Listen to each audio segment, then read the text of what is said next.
피터 린치는 발품을 파는 투자를 강조를 했는데요. 쉽게 말하면 실생활에서 돌아다니면서 투자할 종목을 선택을 했던 겁니다. 직접 관심 있는 기업을 방문을 했고요. 직접 도넛을 먹어보고 맛있고 잘 팔리는 것을 확인하고 샀고요. 자기 와이프가 스타킹을 계속 사 입는 걸 보고 그 스타킹 업체를 투자를 해서 대박이 났던, 그러니까 한마디로 발품을 팔아서 직접 기업을 발굴해내는 그런 기법이고요.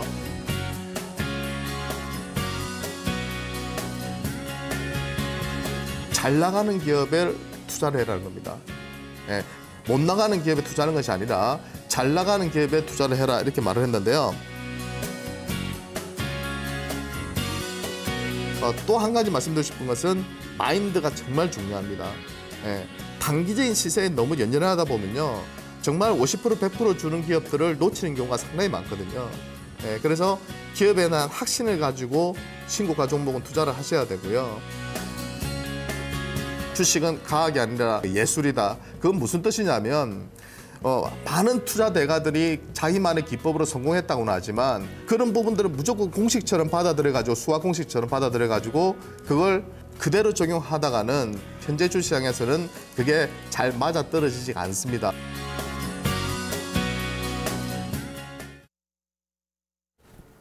레전드에게 듣는다, 유성치 운용력입니다. 운용력님, 안녕하세요. 네, 안녕하세요. 반갑습니다. 반갑습니다. 네. 오늘 또 레전드의 시각을 살펴볼 텐데요. 요즘 다양한 또 투자의 대가들을 소개해주고 계세요. 오늘 또 새로운 분이신가요?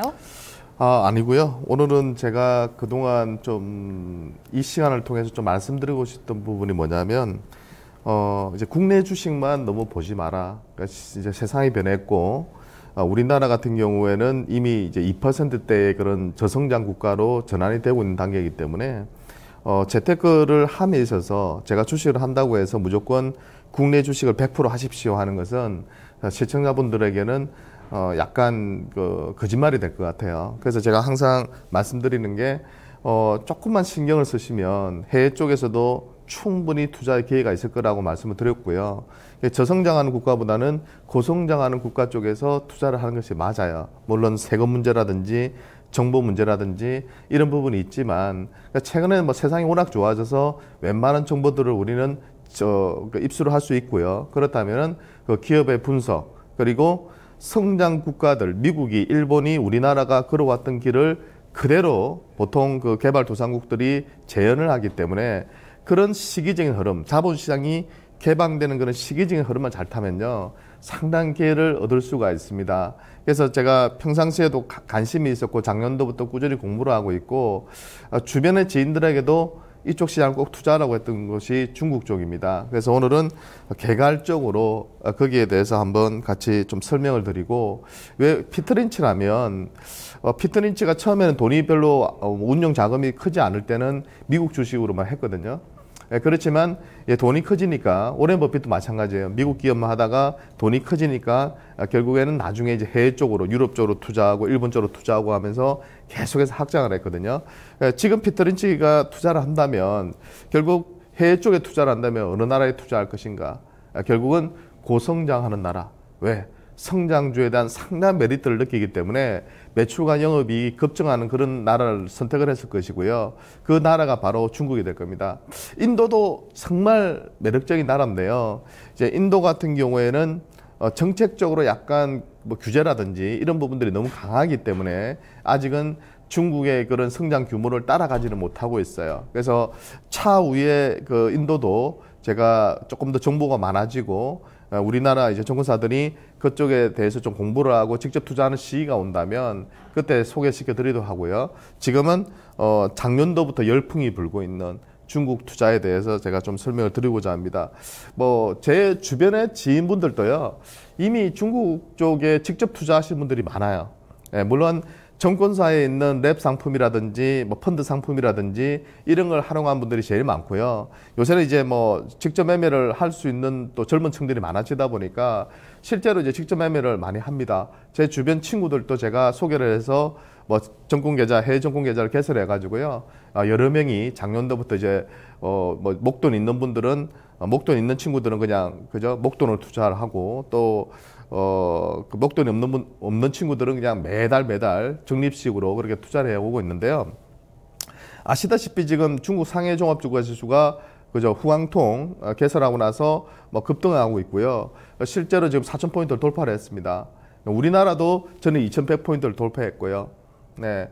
그러니까 중국 증시가 주도하고 우리나라가 쫓아가고 그런 흐름이 연출되고 있는데, 이제 문제는 뭐냐면 중국 주식 투자하면서 정보가 너무 없어요. 예, 정보라고 해봐야 뭐 대만이나 중국에 있는 정권사들 주는 자료 받아가지고 정권사들도 그대로 그냥 투자하는 형식이거든요. 예, 그러다 보니까 실제로 정말 중국에서 매력적인 기업은 뭘까? 이런 데 대한 깊이 있는 논의는 좀 없는 편이고요. 그러다 보니까 지금은 시장이 좋아서 엄청나게 수익이 나오고 있지만 또 시장이 좀 쉬어갈 때는 또 고전을 하는 그런 악순환이 반복되는 경우가 있습니다. 특히 예전에 아시다시피 이제 금융위기 찾아오기 전에 그 차이나 펀드가 엄청 유행했잖아요. 예, 근데 그때 투자했던 분들이 손실이 너무 크게 났어요. 뭐 지금까지 들고 계셨다면은 뭐 만회가 다 되셨겠지만 대부분은 그때 몇십 프로씩 손실 보고 나오신 분들이 많거든요. 예, 그런 트라우마가 상당히 강한 것 같아요. 그래서 예전에도 내가 10년 전에도 중국에 투자했다가 정말 크게 손실 났어.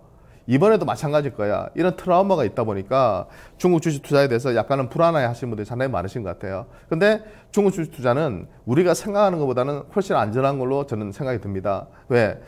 우리나라 지금 아시다시피 GDP 그 1인당 GDP 규모가 지금 한 2만 한 5, 6천 달러 정도에서 왔다 갔다 하고 있어요. 2만 한 3천 달러 정도에서 뭐 5천 달러 사이에서 왔다 갔다 하고 있는데, 지금, 중국 같은 경우에는 7천 달러에서 한 8천 달러 정도 수준 됩니다. 아마 작년에 한 7천 달러였으니까 지금 아마 8천 달러 정도 수준까지 올라왔을 걸로 보이는데요. 그러면 거의 한 3배 차이 나거든요. 네, 그러면 중국이 차후에 여러 가지 보고서들이 나오지만 차후 10년 내에 지금 우리나라 GDP 규모까지 올라올 걸로 보이거든요. 1인당. 예, 그러니까 2만 달러를 넘어서는 거죠. 한 3배 정도 성장한다고 보고 있는 겁니다. 그러면 주식시장이 어떻게 될 것 같아요? 예, 저는 당연히 중국의 주식시장도 그만큼 성장해 나갈 걸로 보여요. 예, 그건 당연한 수준이라고 보고 있고, 그렇다면 우리나라가 1990년 후반때 IMF 거치고 나서 자본시장이 전면 개방되고 그 이후로 2000 초반때부터 우리 시장이 엄청나게 올랐잖아요. 예, 그런 것처럼 중국도 제 판단에서는 작년도에 이제 바닥을 다지고 이제는 상승의 출발점에 있는 시장이라는 판단을 하고 있습니다. 경제 성장률도 6%대에서 7%대가 안정적으로 유지가 되고 있고요. 우리나라는 다른 거죠. 우리나라도 70년대, 80년대, 90년대에는 그렇게 5% 이상 계속 성장했었지만 지금은 그게 아니죠. 2013년도부터는 2%대예요. 예. 그렇기 때문에 전체적으로 메리트가 떨어진 건 사실입니다. 그래서 자금이 크지 않다면 뭐 물론 국내 주식에서 정말 좋은 기업들 많거든요. 그런 기업들 좀 길게 보고 한 5배 먹겠다. 내가 뭐 2배, 3배 먹겠다. 이런 마인드로 투자하는 것은 반대하지 않습니다. 하지만 중국 쪽은 적립식이든 거치식이든 어느 정도라도 투자를 해 나갔었으면 좋겠어요. 왜? 예, 그게 조금 현명한 사람이라면 선택하겠죠. 왜? 그렇게 성장해 나가니까. 그리고 또 제가 포인트로 보고 있는 게 뭐냐면 중국이 이번에 후광통을 통해서 자본시장을 일부 개방을 했어요. 또 좀 있으면 또 뭐 성강통 해가지고 선진시장이라고 또 있거든요. 그쪽 시장도 지금 원래 6월달 이야기 나오다가 지금은 딜레이 돼가지고 뭐 9월이나 지금 연말 이야기가 나오고 있는데요. 그 시장도 또 개방이 되게 되면 어떻게 될 것 같아요? 또 일부는 또 개방을 하고 점진적으로 계속해서 개방을 해서 나중에는 이제 전면 개방으로 가겠죠. 그러니까 자본시장을 개방하는 그 시점부터 전면 개방하고 나서 시장이 많이 오릅니다. 그래서 중국 시장을 투자하시는 분들은 단기적으로 내가 지금 뭐 중국이 막 4,000포인트 돌파하고 막 날아가니까 내가 거기서 몇십 프로 벌겠다. 네, 그런 마인드보다는 모든 개발도상국들이 주가의 움직임을 보면 자본시장을 전면 개방하고 나서부터 주가가 우리나라에 있는 그런 필수 소비재를 비롯해서 핵심적인 기업들이 수십 배씩 다 올랐다는 거예요. 네. 그렇기 때문에 우리는 그 포인트를 보고 내가 단기적인 시세를 먹으려고 하지 말고 그걸 맞추려고 하지 말고 전망하고 예측하고 실제로 내가 정부사에 돈을 맡겼는데 얘들이 바로 수익이 안 난다고 해서 욕하지 말고 정말 한 5년 이상 내가 투자를 해 나간다는 마인드로 투자하신다면 상당한 저는 재테크 수단이 될 수 있을 것이다 상당한 고수익을 낼 수 있는 그런 시장이 중국이라고 판단하는 거죠. 물론 중국에 대해서 이렇게 좀 부정적으로 보는 선진국 그 애널들이 있는데요. 제 판단에서는 중국은 13억이 넘는 인구를 가지고 있는 시장이에요. 예, 모든 기업들이 중국으로 가고 있고요. 그걸 하나 보더라도 제 판단에서는 음모론도 많은데요. 저는 그렇게 될 거라 생각하지 않습니다. 그러니까 수출에서 내수로 전환되는 경제 체질이 내수로 전환되는 단계고요. 그러면 우리 기업을 투자함에 있어서도 계속 제가 말씀드리지만 예전에는 우리가 굴뚝주로 투자했다면 지금은 중국 소비의 수혜를 받을 수 있는 기업들, 그런 기업들이 지금 날아가는 거잖아요. 화장품, 가전, 난방, 그쪽에 수출하는 그런 기업들보다는 중간재를 납품하는 기업보다는 그쪽 시장이 줄다 보니까 지금 뭡니까? 그런 소비 쪽의 수혜를 받을 수 있는 기업들이 급등해 나가는 그런 흐름이 연출되고 있는 거죠. 그래서 우리 시장도 중국 시장의 체질을 보면 우리 시장의 체질도 변해가고 있다는 것을 빨리 느끼고 그 패러다임을 쫓아가야 된다. 예. 근데 실제로 저는 중국 쪽에 이제 본토 주식을 투자할 수 있는 기회가 왔기 때문에 여러분들이 그런 기회를 이제 잡아 나가야 될 그런 시기가 아닌가 하는 생각이 듭니다. 그래서 수출보다는 성장 가능성이 큰 중국 내수 시장에 투자를 해 나가라 이렇게 좀 말씀을 드리고 싶고요. 그렇다면 어떤 기업들이 가장 수혜를 받을 것인가? 그러니까 GDP 1인당 GDP가 한 7, 8천 달러 정도 되고, 그죠? 그러니까 이럴 때 이 정도 버는 그 국민들이, 그죠? 시민들이 어떤 소비를 할 것인가가 되게 중요한 포인트거든요. 그러니까 한 1만 달러 정도 못 버는 시점에서는 기본적으로 많이 그 소비를 하는 것들이 좀 화장품 같은 거, 고가 화장품 말고 중저가 화장품 이런 것들은 폭발적으로 지금 팔리고 있고, 그 다음에 또 필수적인 소비재들, 내가 좀 못 살아도 필수적으로 이제 소비하는 부분들이 있잖아요. 그런 것들도 될 것 같고요. 그 다음에 또 여행도 좀 다닐 것이고 여러 가지 부분들이 있는데요. 그런 부분에서 제가 개괄적으로 한번 좀 뽑아와 봤습니다. 그래서 13억 인구가 있다 보니까 식품업계는 제가 볼 때는 장기적으로는 대박이 날 수밖에 없을 거라 봐요. 예, 우리나라 같은 경우도 이제 롯데 상강, 롯데 제과, 농심, 이런 기업들 한번 보세요. 1990년 후반부터 지금까지 차트를 한번 띄워보세요. 예, 띄워보세요. 그래서 한 올봉으로 한번 봐보세요. 예, 그러면 수십 배씩 다 올라와 있거든요. 네, 수십 배씩 다 올라와 있거든요. 그래서 식품업계들은 주목해야 된다. 시장 지배력이 있는 그런 기업에 대해서는 여러분들이 관심을 두셔야 돼요. 그래서 대표적인 기업들만 이것보다 훨씬 많은데요. 대표적으로 덩치 있는 기업들만 좀 소개를 시켜드리면 통일기업, 중량그룹, 우윤식품그룹, 전복홀딩스 이런 기업들을 좀 관심 있게 보시면 좋을 것 같습니다. 자세한 내용은 제가 다음 시간 이후로 시간 날 때마다 세부적으로 좀 살펴드릴 테니까요. 그렇게 보시고요. 그 다음 또 우리가 고민해 봐야 될 건 뭐냐면 중국이 이번에 이번이 아니고 작년이었죠. 이자녀 정책을 실시를 다시 하겠다. 이렇게 발표를 했고요. 결국은 유제품 업체들이 날개를 달 수밖에 없는 그런 정책적인 재료였어요. 예. 그래서 우리나라 분유업체들도 좀 수혜를 받을 줄 알았는데 견제가 좀 심하죠. 여러 가지 규제를 가하면서 수출하는 데 있어서 약간 제약을 받고 있는 부분들이 있는데요. 쉽게 말하면 국내 분유업체나 우유업체들, 그죠? 유제품 업체들을 키우기 위한 그런 정책이라고 보면 되고요. 그래서 중국 쪽에서 가장 유명한 우유업계 1등이 바로 멍리우라는 그런 회사고요. 그 다음에 야스리도 멍리우와 합병하고 이제 원유 시장을 노리는 그런 기업으로 보시면 되겠습니다. 현대목업, 그 다음에 이리 이런 기업들도 있는데요. 이런 기업들도 한번 보시고요. 또 하나, 중국의 도시화 정책이 가속화될 수밖에 없다. 그렇다면 어때요? 7, 8천 달러, 10,000달러, 15,000달러 우리 기업들 중에서 이마트라든지 롯데라든지 이런 마트 기업들이 주가가 급등한 적이 있었죠. 신세계라든지, 그죠? 예, 마트 시장이 폭발적으로 성장한 시기가 제가 판단했을 때는 한 1만 달러에서 2만 달러 사이예요. 네, 그리고 중국도 마찬가지라는 거죠. 중국도 앞으로 이 1인당 GDP가 10,000달러를 돌파하기 시작하면 이 마트를 이용하는 사람들이 기하급수적으로 늘어날 것이고요. 그럼 점포도 엄청나게 늘어나면서 폭발적인 성장을 해 나갈 수는 없습니다. 대표적인 기업으로 하윤 창업, 고음 소매, 르나마트 이런 기업들이 있으니까요. 참조하시고요. 그 다음에 보험 시장은 제가 볼 때 아직은 조금은 폭발적으로 성장하지는 않고 있는 것 같아요. 네, 않고 있는 것 같아요. 그렇지만 얘도 1만 달러에서 2만 달러 사이로 들어가면 본격적으로 자동차에 대한 구입이 늘어날 것이고요. 우리도 예전에는 집마다 자동차가 별로 없었잖아요. 근데 어느 순간부터는 뭐 집에 최소 한 대, 그 다음에 조금 그저 뭐 이렇게 어른들 몇 명 사시는 분들은 뭐 한 2대 이렇게 몰고 있거든요. 예.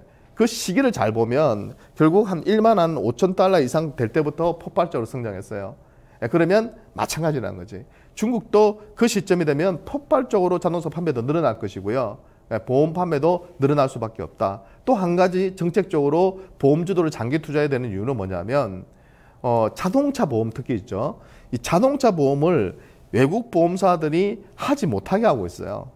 네. 예, 그렇기 때문에 제가 말씀드리고 싶은 것은 삼성화재가 주가의 움직임을 여러분들이 한번 추적해 보시면 1995년 후반 때부터 지금까지 주가 움직임 한번 추적해 보세요. 좀 수십 배 올랐습니다. 이 기업도.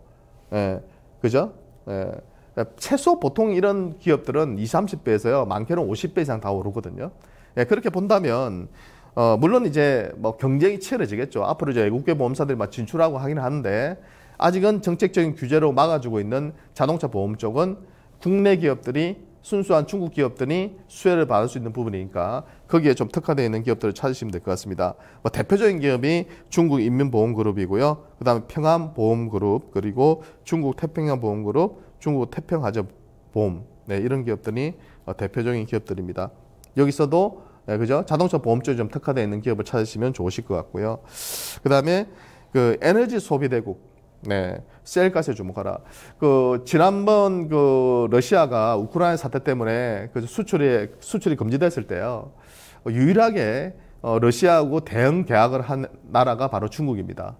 예. 뭐 우리는 친하다 이런 것을 뭐 보여주기 위한 제스처일 수도 있지만 그게 아니라 중국은 이미 가스에 대한 소비를 엄청나게 늘리고 있어요.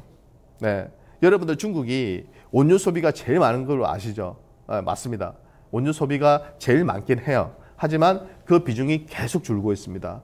그러니까 가장 빠르게 좀 늘어나고 있는 것이요. 가스 쪽이에요.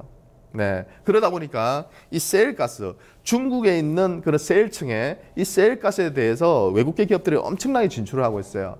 네. 그러니까 에너지 소비 대국이기 때문에 미국도 마찬가지로 그런 기업들이 엄청나게 수년간 올랐잖아요. 그래서 중국도 이런 관련 기업들이 수혜를 받을 가능성이 있다.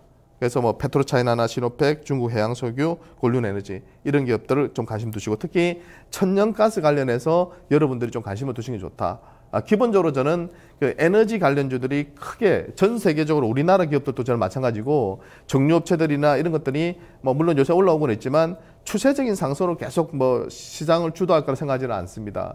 왜? 유가가 뭐 예전 같은 그런 90달러, 100달러 가는 시절은 당분간 오지 않는다 보고 있기 때문에 그래서 철저하게 천연가스 쪽이나 셰일가스 쪽에 특화되어 있는 기업들 그런 쪽으로 좀 더 집중하시면 좋으실 것 같고요. 그리고 중국은 뭐 아시다시피 뭐 환경오염이 너무 심합니다. 도시화되고 있고 사막화되고 있고 그런 것들 때문에 뭐 대도시 같은 경우는 뭐 스모그가 뭐 엄청나게 심각하고요. 우리도 항사바람 오면 뭐 난리 나잖아요.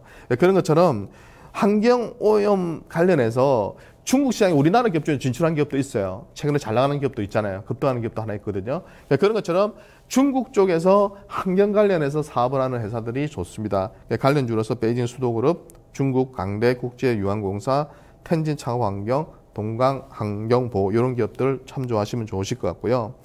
그 다음에 당연히 중국은 뭐 우리나라보다는 고령화 사회가 아닌데요. 전반적으로 우리나라가 지금 2020년 이후부터는 초고령화 사회로 들어간다고 합니다. 예. 뭐 실제로 그렇고요. 이제 우리나라에서는 지금 애들을 많이 안 낳다 보니까 지금 5년에서 10년 사이에 상당히 그냥 전체적으로 이 초고령화 사회로 그냥 이렇게 빠르게 진입한 사례가 별로 없다고 해요. 그래서 저도 그런 부분 좀 걱정은 되는데 중국은 지금 얘기 나오는 것이 2030년에서 40년 사이 정도 인도가 2050년에서 60년 사이 정도의 고령화 사회로 진입한다고 하거든요. 그러니까 중국도 이제 한 10년, 20년 지나면 고령화 사회로 진입을 하기 시작하는 겁니다. 예, 그죠? 그렇게 본다면 어떻게 되겠어요? 의료시장, 제약시장 이런 건 폭발적으로 성장할 수밖에 없죠. 그래서 대표적인 기업으로서 상하이 의약, 그죠? 그리고 백운산 복성의약 이런 기업들이 가장 최근에 핫한 그런 기업들로 판단이 됩니다. 최근에 또 아까 말씀드린 것처럼 소비가 또 증가되면 여행이 증가되고 그렇다면 호텔 산업에 주목해야 되고요. 쌍그릴라 호텔, 홍콩 상하이 호텔 그룹 뭐 등등 이런 기업들에 대해서 관심을 좀 두시면 될 것 같습니다. 그 다음에 경쟁자가 없는 인터넷 시장, 페이스북도 진출하지 못하는, 구글도 진출하지 못하는, 그죠? 우리나라의 네이버도 다음 카카오도 진출하지 못하는 시장이 있다면 그게 바로 중국입니다. 중국은 자국의 인터넷 기업들을 키우기 위해서요 다 막아놓고 있어요. 여러 가지 핑계를 두면서, 그죠? 그러다 보니까 그 안에서 폭발적으로 성장한 기업이 나타났는데요. 바로 텐센트입니다. 이챗이라는 메신저까지도 가지고 있고요. 너무 13억 인구다 보니까요. 가입자 수만 해도 어마어마합니다. 그죠? 그래서 텐센트 주가가 최근에 시가총액이 삼성전자만큼 올라왔대요. 거의 비슷합니다. 좀 조만간 지금 역전될 거라고 판단이 들거든요. 그만큼 중국이란 거대한 시장을 잡고 있다 보니까 폭발적으로 성장하고 있고요. 알리바바 여러분들 잘 아시죠? 알리바바라는 기업도 지금 중국 최대 전자상거래업체고 단지 모바일 쪽에서는 텐센트에 밀리다 보니까 모바일 메신저 쪽을 좀 더 강화해야 될 부분이 있는데요. 그게 만만치가 않고 그러면 최근 들어서는 솔직히 텐센트와 알리바바의 주가를 보면 텐센트가 훨씬 강력한, 그죠? 1등 기업으로 이제 올라서다 보니까 훨씬 강력한 그런 움직임을 보여주고 있습니다. 근데 바이두라는 기업도 있고요. 아시죠? 우리나라 네이버 같은 기업이고요. 포털 사이트를 가지고 있는 기업이고, 제일채널 모바일 게임 기업으로서는 유일하게 상장이 되어 있는 기업입니다. 이런 기업들 좀 참조를 하시면 되겠습니다. 오늘은 제가 개괄적으로 중국 투자에 대해서 말씀을 좀 드렸는데요. 중국 투자라는 개념을 요새 이제 좋아지니까 정권사나 여러 가지 그런 우리 전문가들도 그렇고 애널들도 그렇고 많이 추천도 하고 투자를 하라 그러는데 저는 그렇게 안 했으면 좋겠어요. 분위기에 휩쓸려 가지고 단기 수익을 보기 위해서 들어가서는 안 된다 봐요. 네, 정말 큰 흐름으로 이 나라가 장기적으로 자본시장을 점진적으로 개방하는 이 시점에서 내가 단기적으로 거기서 6개월, 1년 투자해서 내가 수익을 몇십 프로 내겠다는 관점보다는, 그죠? 분리과세로 22% 세금 내야 돼요. 그렇기 때문에 웬만큼 예를 들어서 내가 수익을 20% 냈다고 하더라도 4%는 떨어지는 거예요, 세금으로. 그러면 큰 수익이 아니거든. 그러니까 적어도 중국을 투자한다면 내가 몇 배는 수익을 내겠다. 적어도 100% 이상 수익이 났을 때 내가 챙기겠다. 그러니까 이런 마인드로 제가 오늘 말씀드렸던 그 기업들 위주로 또 제가 앞으로도 계속 소개를 시켜드릴 테니까 특히 헬로 차이나라는 프로그램이 있잖아요. 이 토마토에. 제가 볼 때는 정말 좋은 프로그램이거든요. 그런 프로그램을 계속 성취하시고 그럼 정권사에서 유능한 그런 애널들이 나와서 기업들을 정말 심려를 기울여서 그 작업을 해서 보여주는 자료잖아요. 저도 애청을 하고 있고 계속 보고 있는데요. 그런 것들을 계속 집중적으로 보시면서 좋은 기업들을 관심 정보에 올려놓고 그런 기업들에서 나름대로 분석을 해서 골라내신다면 아마 장기적으로 봤을 때 정말 좋은 수익을 낼 수 있는 투자처가 바로 중국이 될 겁니다. 앞으로도 시간이 될 때마다 가끔씩 제가 중국에 대해서 설명을 드릴게요. 감사합니다. 네. 자, 지금 이 프로그램을 기획한 PD가 우리나라에서 중국 관련 코너 제일 먼저 만들었을 거예요. 지난해 4월에 난세영에서 중국 주식에 투자하자는 이야기를 한 전문가를 통해서 우리 코너로 계속해서 보내드렸었고요. 그리고 이번 이제 개편에, 지난해 가을 개편에 이렇게 코너로 헬로 차이나 만들었는데요. 그동안 상당히 좋은 결과들이 나오고 있고 또 앞으로 이제 중장기적으로 봐야 된다는 관점을 또 유성치 운용력께서 말씀해 주셨는데 자본시장 개방이라는 포인트죠. 우리나라가 1992년도에 자본시장을 개방하기 시작했습니다. 외국인에게 개방하기 시작했는데 그때 당시 주가가 600포인트대, 700포인트대였거든요. 이후에 외국인에게 자본시장이 개방되면서 주가가 이렇게 성장을 했습니다. 앞으로 중국은 어떻게 될지 좀 장기적으로 지켜보자는 시각 함께 하시면서요. 이 시간 내일도 이어가겠습니다. 마켓 이막일장 내일 찾아뵐게요. 고맙습니다.